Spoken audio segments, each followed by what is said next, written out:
एक बार एक मटर की फली में 5 छोटे मटर रहते थे। वे सभी अलग अलग थे, लेकिन फिर भी साथ रहते थे, क्योंकि मटर की फली अभी भी बंद थी। वे सूर्य की किरणों को सहन करने के लिए अभी बहुत छोटे थे। वे सारा दिन सोते रहते थे, लेकिन रात में वे एक दूसरे से बात करते थे और अपने आसपास संगीत सुना करते थे, खासकर चंद्रमा का संगीत। सुंदर चंद्रमा तारों से लिपटा हुआ मटरों के लिए सुंदर गीत गाता था। पूर्णिमा के समय वह मृदंग बजाता था। चंद्रमा द्वारा बजाए जाने वाले तेज मृदंग को सुनकर मटर जाग जाते थे, लेकिन चंद्रमा का संगीत पर हर मटर की अपनी प्रतिक्रिया थी। मुझे मृदंग की आवाज बहुत पसंद है, बूम बूम बूम। मुझे तो गिटार बहुत पसंद है, मैं तो इससे प्यार करता हूँ, यह कितना सुखदायक है। मुझे तो वीणा बजाने का तरीका बहुत पसंद है, यह बहुत खूबसूरत है। आहा, इतना मधुर। ओह, यहाँ शांति क्यों नहीं है? संगीत को भूल जाओ। मुझे जितना हो सके उतना सोना पसंद है। चौथा मटर बहुत आलसी था। पांचवा और सबसे छोटा मटर अन्य 4 से बहुत अलग था। मुझे हर तरह का संगीत पसंद है, चाहे वो गिटार हो, मृदंग या फिर वीणा। उनमें से हर एक खास है और जब मैं उनकी धुन सुनता हूँ तो मुझे खुशी होती है। मटर दिन ब दिन बढ़ते जा रहे थे और अब उन्हें लगा कि उनकी फली सड़ रही है। वे सभी शिकायत कर रहे थे और एक दूसरे को हटा रहे थे। अचानक मटर की फली खुली और एक कठोर रोशनी आई, जिससे मटर बहुत नाराज हो गए। कुछ मिनटों के बाद जब वे सभी सूरज की रोशनी के साथ सहज हो गए, तो उन्होंने एक चर्चा शुरू कर दी। मुझे लगता है कि हमें बाहर जाने और दुनिया को देखने का मौका मिला है। क्या आप सच में इसे एक अच्छा विचार मानते हैं? मुझे लगता है कि दुनिया हमारे लिए खतरनाक हो सकती है। हम संभावनाओं पर चर्चा करने में अपना समय क्यों बर्बाद कर रहे हैं? मैं बाहर जाकर अलग अलग रंग देखना चाहता हूँ। मैं इस फली के बाहर जीवन का आनंद लेना चाहता हूँ। आहा, आप जो करना चाहते हैं वो करो, मैं तो बस सोना चाहता हूँ। चलो कोशिश करते हैं। हम लंबे समय से यहाँ हैं, हम बाहर की दुनिया को नहीं जानते हैं। उन्होंने अंत में इसे एक साहसिक कार्य के रूप में लिया और एक एक करके वे फली से नीचे खिसक गए।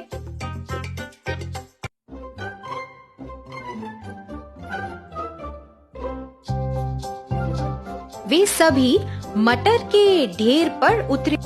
वाह, वो तो कितना सुंदर है। अरे देखो, हम जमीन से इतनी ऊंची एक शाखा पर बैठे हैं। जैसा कि वे नई दुनिया के बारे में बात कर रहे थे, वे देख रहे थे कि एक लड़का उन्हें देख रहा है। ये मटर मेरे गुलेल के लिए एकदम सही लगते हैं, मुझे उन्हें भी उठाना चाहिए। लड़के ने एक एक कर सभी को उठाया। पहला मटर आकाश में बहुत दूर उड़ा, दूसरे मटर तो उसे देख भी नहीं पाए। ओह, मैं मरने जा रहा हूँ। फिर लड़के ने अपनी गुलेल के साथ दूसरा, तीसरा और चौथे मटर को एक एक करके दूर फेंका। मटर चीख रहे थे, जैसे वे जाने कहाँ उड़ रहे हो। फिर सबसे छोटा मटर उड़ा। वाह, मैं तितली की तरह बादलों में उड़ रहा हूँ। मुझे एक ऐसी जगह ले चलो जहाँ मैं महान जीवन जी सकूं। सबसे छोटा मटर एक खिड़की पर उतरा। जैसे ही उसने खिड़की से झांका, उसने देखा कि एक छोटी लड़की बिस्तर पर सो रही है। वे अस्वस्थ थी और लगातार खांसी कर रही थी। उसकी माँ उसे खाने के लिए कह रही थी, मेरी बेटी, कुछ खाने की कोशिश करो, ये तुम्हें बीमारी से लड़ने की ताकत देगा। मुझे माफ कर दो माँ, मुझे खाने का मन नहीं कर रहा। अगर तुम नहीं खाओगी तो कैसे मजबूत और स्वस्थ बनोगी?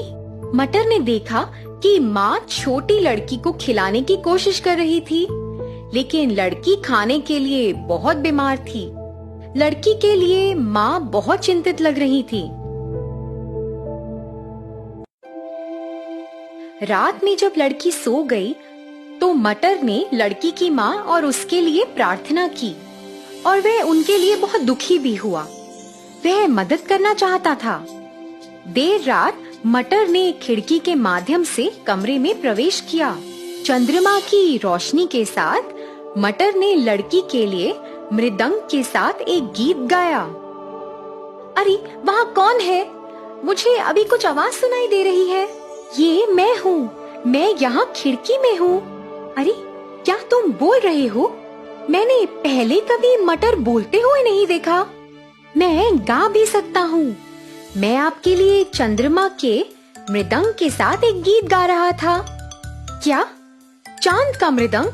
मैंने तो इसे सुना नहीं। आपको एक विशेष मटर होना चाहिए। इस दुनिया में हर कोई विशेष है और हर चीज में कुछ संगीत है। हमें सिर्फ ध्यान से सुनना है। आपके कहने का ये मतलब है कि मैं चांद का मृदंग सुन सकती हूँ? इस दुनिया में सब कुछ संभव है यदि आप विश्वास करते हो। ओह हाँ, मुझे लगता है कि अब चंद्रमा के मृदंग को सुन सकती हूँ मैं। लेकिन एक चीज है जो मेरे लिए संभव नहीं है। वो क्या है? मैं इस बीमारी से ठीक नहीं हो पाऊंगी। ओह, ऐसा मत कहो कि क्या होगा। अगर मैं एक मटर के अलावा कुछ और बन सकूं तो तब आप फिर से बेहतर बन सकते हैं। लेकिन आप केवल एक मटर हैं। आप और क्या बन सकते हैं? खुद पर विश्वास रखें और आप कुछ भी कर सकते हैं। अगर मैं कुछ और बन जाऊं तो क्या आप मानेंगे कि आप ठीक हो सकते हो? हाँ ठीक है। सुबह जब लड़की जाग गई तो उसे मटर के साथ बातचीत याद आई। वह खिड़की के पास मटर को तलाश रही थी, लेकिन वो तो वहाँ नहीं था। ये कितना सुंदर है। जैसा कि मटर ने कहा, क्या मैं ये नहीं मान सकती कि मैं ठीक हो सकती हूँ? मुझे लगता है कि मैं बेहतर हो जाऊंगी। इसी बीच सबसे छोटा मटर उसे प्रेरित करना चाहता था। वह खिड़की के बाहर रहा और कुछ दिनों तक धूल में लिपटा रहा। बाद में जब सर्दी आ गई तो धूल ने उसे बर्फ से बचने में मदद की। हर दिन वह खुद को अपने लक्ष्य की ओर धकेल रहा था। अगर मैं कुछ और दिनों तक अपनी इन परिस्थितियों से गुजरता रहा तो मुझे लगता है कि मैं अपना लक्ष्य हासिल कर सकता हूँ और छोटी लड़की से भी अपना वादा निभा सकता हूँ। सबसे मजबूत मटर सर्दियों के दौरान अपनी इच्छा शक्ति से बच गया। मौसम बदल गया और छोटा मटर तो अब खिल गया। वह कुछ शाखाओं और सुंदर फूलों के एक जोड़े के साथ एक पौधे में बदल गया। एक दिन लड़की की माँ ने खिड़की के बाहर उस सुंदर मटर के पौधे को देखा। देखो मेरी बेटी, ये हमारी खिड़की पर एक मटर है। अरे वाह, इसने अपना वादा निभा लिया माँ। क्या? कैसा वादा? माँ, ये मटर जो अब खिल चुका है और एक दूसरे रूप में तब्दील हो गया है। अब मुझे विश्वास है कि मैं ठीक हो सकती हूँ। अगर कोई मटर अपना जीवन बदल सकता है तो मैं क्यों नहीं बदल सकती? हाँ मेरे बच्चे, बेशक आप जल्दी बेहतर होंगी। लड़की मटर के पौधे को देखकर मुस्कुराई। उसकी माँ ने उस पौधे को धन्यवाद दिया और हर दिन उसकी अच्छी देखभाल की।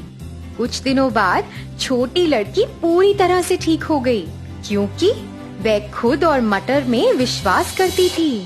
पाइड पाइपर की कहानी। कई साल पहले जर्मनी में था एक छोटा सा नगर, हैमलिन नामक। हैमलिन के लोग आपस में खुशी से और शांति से रहा करते थे। वहाँ की फसल भी अच्छी खासी थी और लोग तरक्की में थे। सुबह से शाम तक लोग गाने और मनोरंजन में मग्न रहते थे।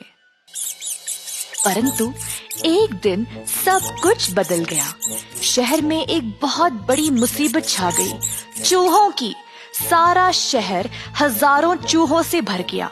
घरों में, विश्रामालयों में, स्कूलों में, हर एक गली में जहाँ देखो सिर्फ चूहे। लोगों को जल्द इस समस्या का हल निकालना था। शहर के नागरिक इन चूहों की वजह से बीमार पड़ने लगे। खाना पानी सब भ्रष्ट होने लगा।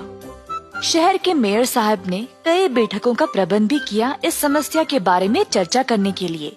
पहले सबने सोचा कि बिल्लियां इन चूहों को भगा निकालेंगी, तो लोगों ने बिल्लियां लाई और हर जगह छोड़ दी। पर इससे भी कुछ नहीं हुआ, क्योंकि चूहों की आबादी बहुत ही ज्यादा थी। सब लोग परेशान थे और मदद के लिए बेकरार।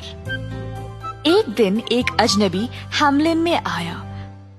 उसके पास थी एक बांसुरी। अजनबी पाइट पाइपर सीधा मेयर साहिब के पास गया।